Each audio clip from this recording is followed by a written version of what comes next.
La Gotucola. Nom latin, Centelle asiatica. Famille, Apiaceae. Nom commun, Gotucola, aussi appelée herbe du tigre. Propriétés thérapeutiques. Les feuilles sont considérées comme toniques, diurétiques, emménagogues et stimulantes. La plante a un effet hypotenseur.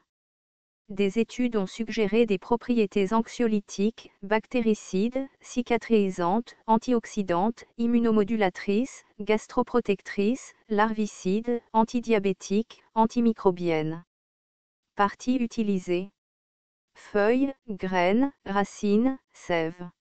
Distribution. Afrique, Asie, Australie, Océanie, pantropicale. On la trouve dans les jardins, les forêts et les prairies ouvertes et humides, sur les berges des rizières et les ruisseaux.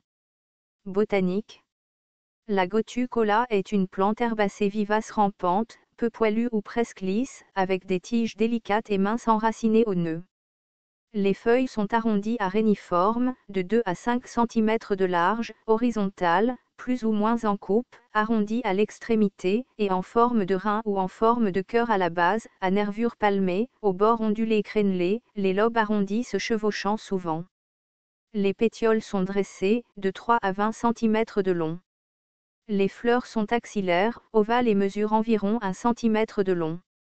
Les pédoncules se présentent par paires ou par 3, mesurant moins d'1 cm de long et portent généralement 3 fleurs sessiles. Les fruits sont minuscules, ovoïdes, blancs ou verts et réticulés, chacun avec 9 crêtes longitudinales sous-similaires. Les carpes sont 5, cylindriques compressés, d'environ 2,5 mm de long, blancs ou verts, réticulés. Les étamines sont au nombre de 5. Constituants. Des études phytochimiques ont montré des glycosides triterpénoïdes, des phytostérols, des acides aminés, des acides libres, des huiles volatiles et des flavonoïdes. La plante est riche en vitamine B. Utilisation culinaire. La plante est mangée comme salade ou plat de légumes. Elle est consommée crue ou cuite comme ingrédient de soupe. Une légère amertume est contrée par l'ajout de lait de coco. Aussi utilisé comme tonique de santé et transformé en boisson cordiale ou mélangé pour faire des jus de fruits. Un thé tonique est fabriqué à partir des feuilles.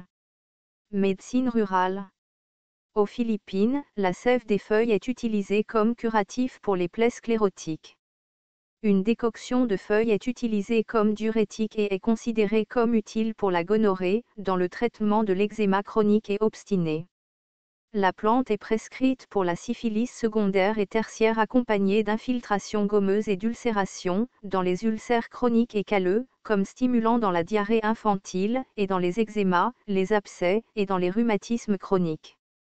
Les feuilles sont grillées et administrées en infusion dans les troubles intestinaux et la fièvre des enfants. Également appliquées comme anti-inflammatoire sur les zones de coups et de contusion.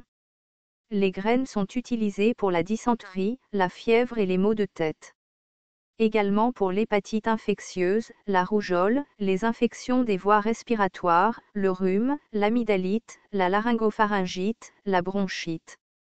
Le jus des feuilles est utilisé sur les plaies cutanées, les égratignures et les brûlures superficielles.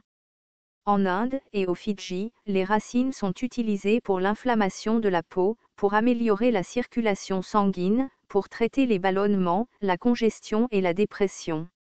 La plante est considérée comme un stimulant du cerveau et de la mémoire, elle est utilisée pour la maladie d'Alzheimer et la sénilité. En Ayurveda, la plante est utilisée pour la dépression, l'anxiété, comme tonique nerveux et tonique cérébral. Au Sri Lanka et à Madagascar, la plante est utilisée pour une variété de problèmes mentaux et neurologiques. En Inde et en Afrique, la plante est utilisée pour la lèpre, l'hypertension et le cancer.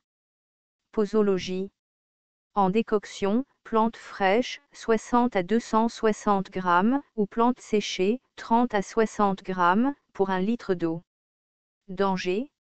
La plante est toxique en cas de surdosage important ou à la suite d'une application à trop long terme.